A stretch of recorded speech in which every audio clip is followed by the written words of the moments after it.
आपने एक कहावत सुनी होगी, मनुष्य बलि नहीं होत है, समय होत बलवान, भीलन लूटी गोपिका, वही अर्जुन वही बाण। तो इस समय ये महाराष्ट्र की सियासत पर पूरी तरीके से गालिब होता है। कैसे, ये आपको थोड़ा आगे समझाते हैं, लेकिन ये आप समझ लीजिए कि जो पावर या पॉलिटिक्स दोनों एक दूसरे के पर्याय थे, उसी तरीके से पवार पॉलिटिक्स भी पावर की पर्याय रही है। तो वैसे तो महाराष्ट्र की सियासत पूरे राष्ट्र में धूम मचाती है, लेकिन फिलहाल जो महाराष्ट्र में हो रहा है वो तो गजब ही हो रहा है। नमस्कार, मैं हूं राजकिशोर। बुलंद भारत टीवी के डिजिटल प्लेटफॉर्म पे आपका बहुत बहुत स्वागत है। अब महाराष्ट्र में कैसी गजब की राजनीति हो रही है, उसके लिए थोड़ा सा हालात पर नजर डालिए।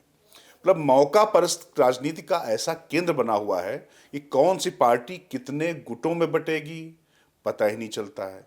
किसी का नेता हो, चाहे वो कितना ही बड़ा क्यों ना हो, अपनी पार्टी पर उसका कोई अख्तियार ही नहीं रह गया है। शिवसेना टूटी तो समझ आया कि एक बाहरी ने सत्ता के लिए पार्टी छोड़ दी, लेकिन हिंदुस्तान की सियासत के सबसे घाक कहे जाने वाले शरद पवार की पार्टी एनसीपी टूटी तो एक बार समझ ही नहीं आया कि यह भी हो सकता है, क्योंकि पावर का पर्याय समझे जाने वाले शरद पवार को पटकनी उनके उस भतीजे ने दी जिसको उन्होंने उंगली पकड़कर सियासत सिखाई थी। एनसीपी टूटी तो लगता है शरद पवार भी टूट गए। अब तो उनके भतीजे को न सिर्फ चुनाव चिन्ह मिल गया है, बल्कि विधानसभा अध्यक्ष ने उनको मान्यता भी दे दी।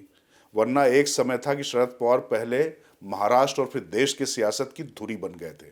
महाराष्ट्र के एक नहीं 3 बार मुख्यमंत्री रहे शरद पवार। केंद्रीय मंत्री तो रहे ही, प्रधानमंत्री बनने की रेस में थे, लेकिन सब समय का खेला है। तभी तो आज एक ऐसा समय आ गया है कि एनसीपी का चुनाव चिन्ह घड़ी भी शरद पवार के हाथ से छिन गया, मतलब उनके हाथ से कलाई से घड़ी चली गई है। अब हालात ये हो गए हैं कि एनसीपी शरद पवार गुट के कांग्रेस में विलय तक की चर्चा होने लगी, तो इसका खंडन करना पड़ा पवार के गुट को। ये कह रहे हैं कि पवार का अपना अलग वजूद रहेगा। दरअसल हुआ ये कि पवार परिवार के सियासी उत्तराधिकार की जो लड़ाई थी, उसमें भतीजे अजित पवार ने बाजी मार ली और संख्या बल के आधार पर असली एनसीपी का चुनाव चिन्ह चाचा से हथिया लिया। चुनाव आयोग ने असली एनसीपी अजीत पवार को माना है, जिसके बाद चाचा अब कोर्ट के चक्कर लगा रहे हैं और मामला अब सुप्रीम कोर्ट में पहुंचा हुआ है। ऐसे में 2024 में एनसीपी शरद पवार गुट किस चुनाव चिन्ह से लड़ेगा, इस पर असमंजस हो गया था। इसी बीच कांग्रेस के साथ बैठक में खबर उड़ गई कि एनसीपी शरद पवार गुट के उम्मीदवार कांग्रेस के चुनाव चिन्ह पर उतरेंगे। बस यहीं से एनसीपी शरद पवार गुट के विलय की अटकलें लगने लगी। कहा तो यह भी जा रहा है कि कांग्रेस में मची भगदड़ ने पार्टी को परेशान कर रखा था। ऐसे में कांग्रेस के कुछ लोगों ने जानबूझकर शरद पवार गुट वाले एनसीपी के कांग्रेस में विलय की खबर फैला दी, जिससे कांग्रेस में पार्टी में टूट की आशंका थोड़ी कंट्रोल हो जाए। मतलब डैमेज कंट्रोल एक्सरसाइज थी। वैसे वही शरद पवार हैं जो सालों से कांग्रेस और गांधी परिवार के साथ मिलकर विपक्ष की राजनीति की धुरी बने हुए हैं। जबकि इन्हीं शरद पवार ने एक समय सोनिया गांधी के विदेशी मूल का मुद्दा उठाकर गांधी परिवार के खिलाफ बिगुल फूंका था और सोनिया प्रधानमंत्री नहीं बन पाई थी। लेकिन इसी को तो सियासत कहते हैं, जहां कोई भी किसी का स्थायी शत्रु या मित्र नहीं होता है।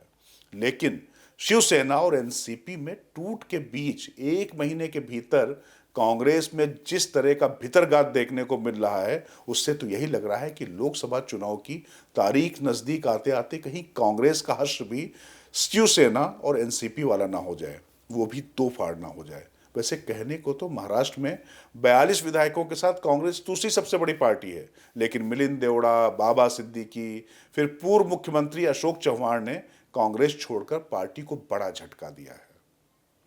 इससे यह तो तय है कि कांग्रेस में कुछ भी ठीक नहीं है, और ये सब तब हो रहा है जब पिछले महीने 15 जनवरी 2024 को मणिपुर से शुरू हुई राहुल गांधी की भारत जोड़ो न्याय यात्रा का समापन मुंबई में होने वाला है, और उससे पहले कांग्रेस के नेताओं में भगदड़ मची हुई है। वो पार्टी का समापन करने में तुले हुए हैं।